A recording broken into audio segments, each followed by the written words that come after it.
जय श्री कृष्ण दोस्तों। नवरात्रि के 10वें दिन रावण को जलाया जाता है। ये बात सिर्फ इंडिया के लोग ही नहीं बल्कि विदेश के लोग भी जानते हैं।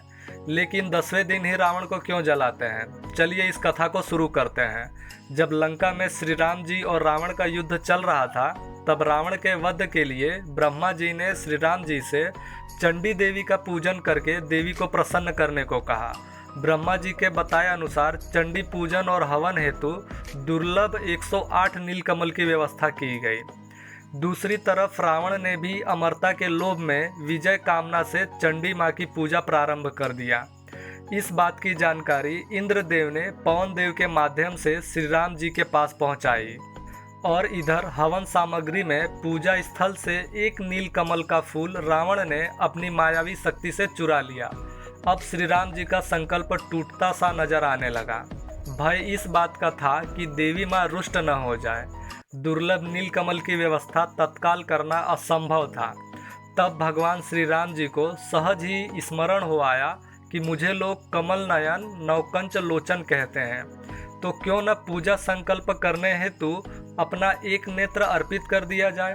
प्रभु राम ने जैसे ही तुनीर में से एक बाण निकालकर अपना नेत्र निकालने के लिए तैयार हुए, तभी देवी प्रकट होती है और राम जी का हाथ पकड़कर कहा, राम, मैं आपकी पूजा से प्रसन्न हुई, और युद्ध में विजय श्री का आशीर्वाद दिया। वहीं दूसरी ओर जो ब्राह्मण रावण के माँ चंडी पाठ में यज्ञ करवा रहे थे, उन ब्राह्मणों की सेवा हनुमान जी एक ब्राह्मण बालक बन के करने लगे। निस्वार्थ सेवा देखकर ब्राह्मणों ने हनुमान जी से वर मांगने को कहा। इस पर हनुमान जी ने विनम्रता पूर्वक कहा, प्रभु, आप प्रसन्न हैं तो जिस मंत्र से यज्ञ कर रहे हैं उसका एक अक्षर मेरे कहने से बदल दीजिए। ब्राह्मण इस रहस्य को समझ नहीं सके और तथास्तु कह दिया। मंत्र में जया देवी भूर्ति हरणी में से ह के स्थान पर क उच्चारित करें, यही मेरी इच्छा है, ऐसा हनुमान जी ने कहा। भूर्ति हरणी यानी कि प्राणियों की पीड़ा को हरने वाली, और करणी का अर्थ है प्राणियों को पीड़ित करने वाली। रावण के यज्ञ में ऐसा मंत्रोच्चार होने से देवी माँ रुष्ट हो गई और रावण का सर्वनाश करवा दिया।